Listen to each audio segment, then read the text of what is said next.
समीकरण में अगले टाइप के जो सवाल हैं अगले एक्सरसाइज के, वो मैं आप लोगों को बता रहा हूँ। मैंने आपको पहले बताया था मेरे पास साहित्य भवन की किताब है, ठीक है।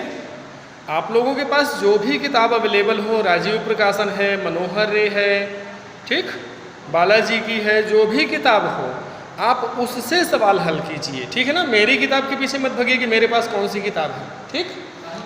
जो भी किताब आपके पास हो आप लोग उस किताब से सवालों को हल करेंगे, ठीक है।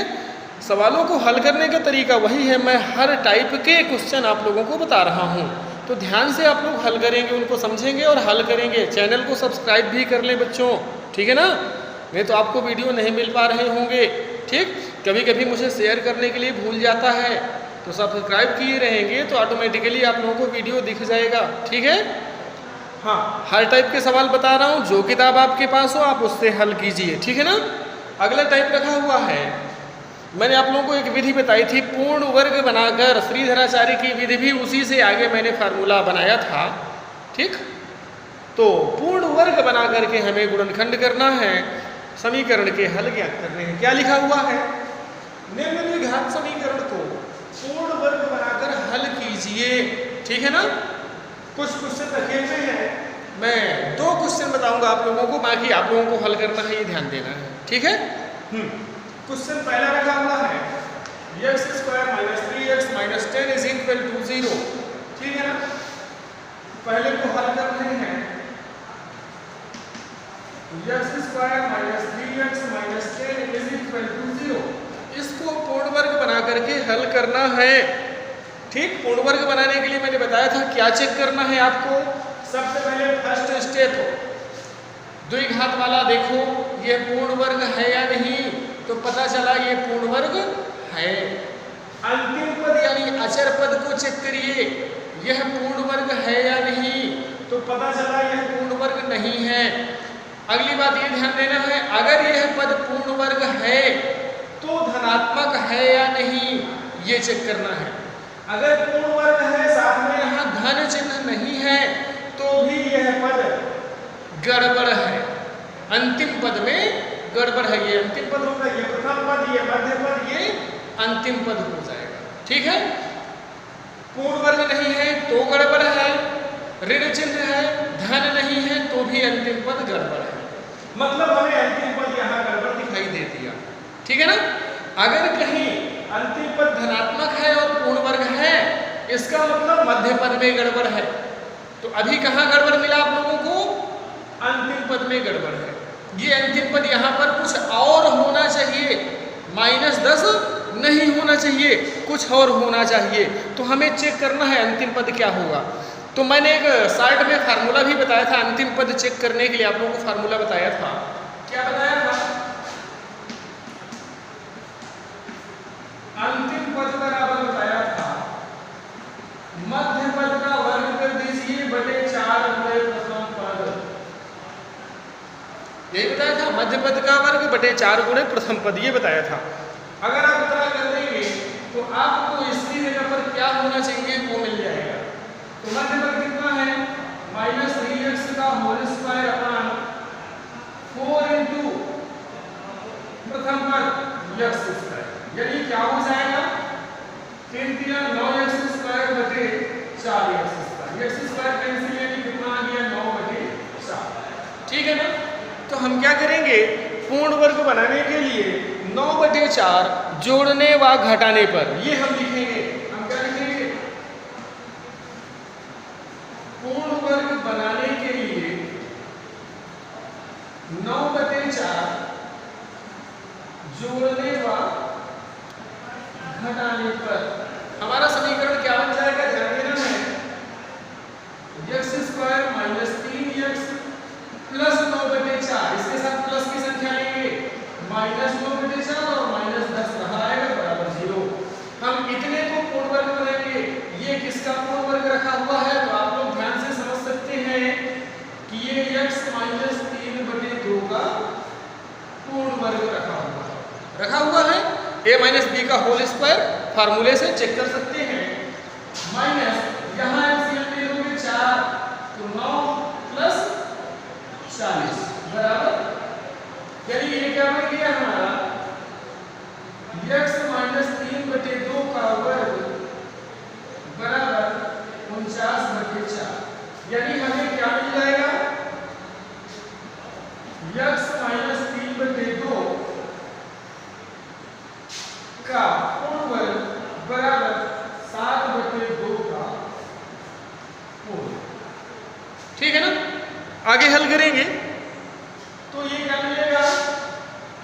x माइनस 3/2 बराबर प्लस माइनस 7/2।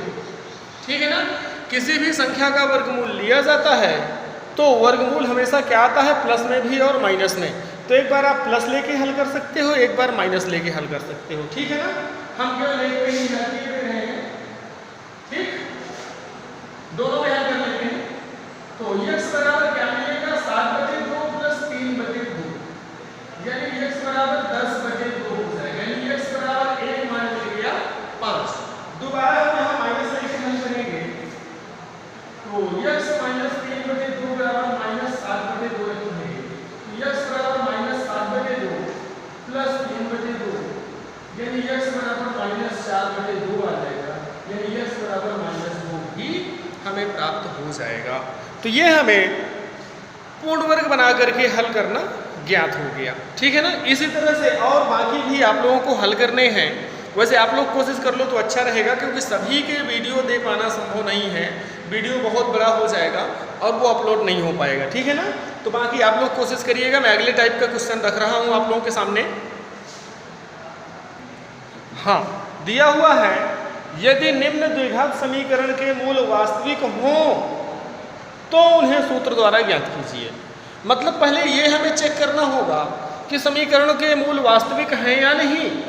अगर हैं तो हम ज्ञात करेंगे, अगर वास्तविक नहीं हैं तो हम इस सवाल को नहीं हल करेंगे, यानी आगे समीकरण के मूल नहीं ज्ञात करेंगे। और क्या लिख देंगे कि निम्न द्विघात समीकरण के मूल वास्तविक नहीं हैं, तो हमें हल नहीं करना है। ठीक है। तो पहले चेक करना है। कैसे करेंगे, ध्यान से समझना है। पहले का सॉल्यूशन बता रहा हूं। समीकरण दिया हुआ है 2x² प्लस x माइनस 4। क्या दिया है, 2x² प्लस x माइनस 4 बराबर 0। ऐसे दिए हुए हैं। हम क्या करेंगे, पहले इसकी ax² plus bx plus c बराबर 0 से तुलना करेंगे। तुलना करने पर हमें a का मान कितना मिलेगा, 2, b का मान 1, c का मान -4। तो पहले हमें मूल वास्तविक है या नहीं ये चेक करने के लिए क्या करना होगा, विविक्तर ज्ञात करना होगा। विविक्तर d बराबर मैंने क्या बताया था, b² - 4ac ज्ञात करेंगे। 1 का मान -4 हुए, a की जगह 2 हुए, c की जगह -4, यानी क्या मिला, 1 प्लस हो जाएगा 4 को 16 दूनी 32, यानी कितना आ गया 33। ठीक है ना। इसका मतलब क्या हुआ, d is greater than 0, d का मान 0 से अधिक है, अतः समीकरण के मूल वास्तविक हैं। तो हम क्या लिख देंगे, अतः समीकरण के मूल वास्तविक हैं। तब x बराबर हम क्या लिखते हैं, 3 घना 4g के सूत्र से x बराबर क्या होता है, -b plus minus under root b² - 4ac/2a। यही 3 घना 4g का फार्मूला मैंने बताया है। तो देखिए x का मान क्या मिलता है, x बराबर माइनस d का मान कितना है 1 plus minus under root b² - 4ac का मान कितना हमने निकाला 33, डायरेक्ट कर दो 33/2 इनटू a का मान कितना है 2 है। तो यानी x के दो मान क्या मिले, माइनस से प्लस माइनस अंडर रूट 33/4। ये x के दोनों मान हमें प्राप्त हो गए। इस तरह से सूत्र द्वारा हल करना है।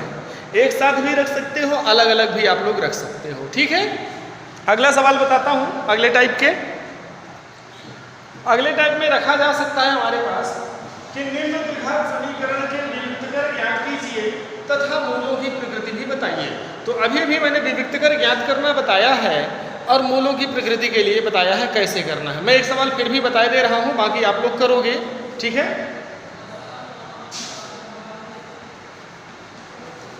पहले का ही समीकरण बता दे रहा हूं। दिया हुआ है 2x² प्लस 7x प्लस 6 बराबर 0। मैंने क्या बताया, क्या करना है आप लोगों को, पहले ax² plus bx plus c बराबर 0 से तुलना करनी है।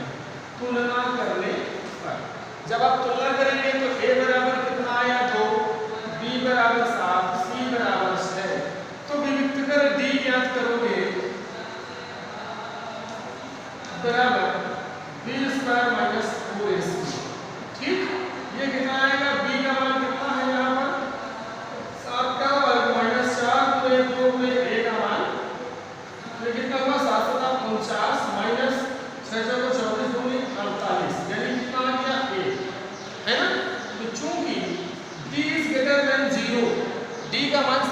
अधिक है तो हम क्या लिख देंगे, अतः समीकरण के मूल वास्तविक तथा असमान है। मूल क्या है, वास्तविक है और साथ में असमान है। इस तरह से हमें हल करना होगा अगर इस टाइप से रख रहा है। अगले टाइप को देखेंगे। अगले टाइप का क्वेश्चन रखा हुआ है, निम्न द्विघात समीकरण में k का ऐसा मान ज्ञात कीजिए जिससे समीकरण के दोनों मूल समान हैं, यानी दोनों मूल बराबर हैं। ठीक है ना, इस टाइप के क्वेश्चन रखेगा, हमें हल करना होगा। कैसे हल करना है समझना है थोड़ा सा। ठीक है, मैं आपको सेकंड नंबर बताता हूँ क्योंकि आपको थोड़ा डिफर दिख रहा होगा। हाँ, क्या दिया हुआ है, kx x minus 2 kx x minus 2 plus 6 0। पहले इसको हल करेंगे तो यह समीकरण बनाएंगे, गुणा कर लेते हैं, क्या हो जाएगा kx square minus 2kx plus 6 0। पहले क्या करना है, ax square plus bx plus c बराबर 0 से तुलना करनी है। तुलना करने पर हमें a बराबर कितना मिल रहा है k, b बराबर माइनस 2k और c बराबर 6। शर्त क्या है हमारे पास, समीकरण के दोनों मूल समान हो। दोनों मूल समान हैं तो हम क्या लिखेंगे, चूंकि समीकरण के दोनों मूल समान हैं, इसलिए दोनों मूल समान कब होते हैं, जब b square minus 4ac equal हो 0 के। मैंने 3 शर्तें श्रीधराचार्य सूत्र में बताई थी ना, वही शर्त लगेगी कि समीकरण के मूल तभी बराबर होंगे जब विविक्त कर d क्या होगा, शून्य होगा। b स्क्वायर माइनस 4ac का मान शून्य के बराबर होगा। तो b की जगह पर क्या है, माइनस 2k, इसका होल स्क्वायर माइनस 4 गुणे a की जगह पर k और c की जगह पर 6 बराबर। वर्ग करेंगे क्या हो जाएगा, 4k स्क्वायर माइनस 24k बराबर 0। ठीक है ना, हम यहाँ से 4k कॉमन ले सकते हैं तो क्या बचेगा, k माइनस 6 बराबर 0। तो हम दो बार यहाँ अलग करेंगे, जब 4k is equal to 0 तो k is equal to 0 हो जाएगा। ठीक, तो k का एक मान शून्य ले सकते हैं। दूसरा, जब इसको 0 के बराबर करेंगे, k minus 6 is equal to 0 तो k is equal to 6, यानी k का दूसरा मान क्या हो सकता है, 6 हो सकता है। ठीक है, इस तरह से हमें हल कर लेना है और समझना है कि दोनों मूल समान होने पर कैसे हल करेंगे। ठीक है, अब आगे देखते हैं अगला टाइप का क्वेश्चन। हाँ, अगले टाइप का रखा हुआ है, p के किस मान के लिए द्विघात समीकरण 2x square plus px plus 3 बराबर 0 के मूल वास्तविक नहीं होंगे। मूल क्या होंगे, वास्तविक नहीं होंगे। तो फिर से हम क्या करेंगे, समीकरण देख रहे हैं, समीकरण है 2x square plus px plus 3 0। हम क्या करेंगे, ax square plus bx plus c बराबर 0 से तुलना करेंगे। तुलना करने पर तुलना करेंगे तो a का मान मिला 2, b बराबर p मिलेगा और c बराबर 3 मिला। हमारे पास शब्द क्या है, चूंकि मूल वास्तविक नहीं है। मूल क्या है, वास्तविक नहीं है, इसलिए b स्क्वायर माइनस 4ac ये छोटा होना चाहिए शून्य से। इसका मान शून्य से क्या आना चाहिए, कम आना चाहिए। तो हम क्या करेंगे, रख देंगे, अब हल कर देंगे। b का मान यानी क्या मिलेगा, b स्क्वायर माइनस 4 गुणे a की जगह 2 गुणे c की जगह 3, ये 0 से कम होना चाहिए, यानी p स्क्वायर माइनस 4 गुणे 8 का 24, ये 0 से कम होना चाहिए। ठीक है, यानी कि हमें क्या मिल जाएगा,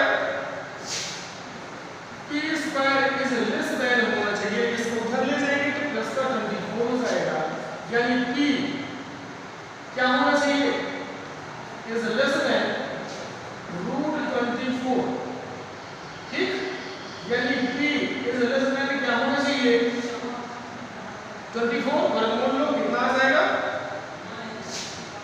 2√6 वर्गमूल प्लस माइनस में आता है, यानी p का मान क्या होना चाहिए, प्लस माइनस 2√6 के बीच में हो जाना चाहिए।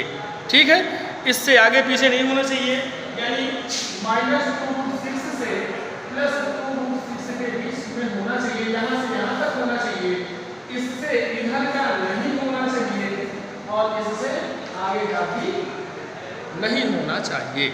ठीक है ना, इस तरह से हमें हल करना है। आगे के सवाल और जो हैं उनको आप लोग हल करेंगे।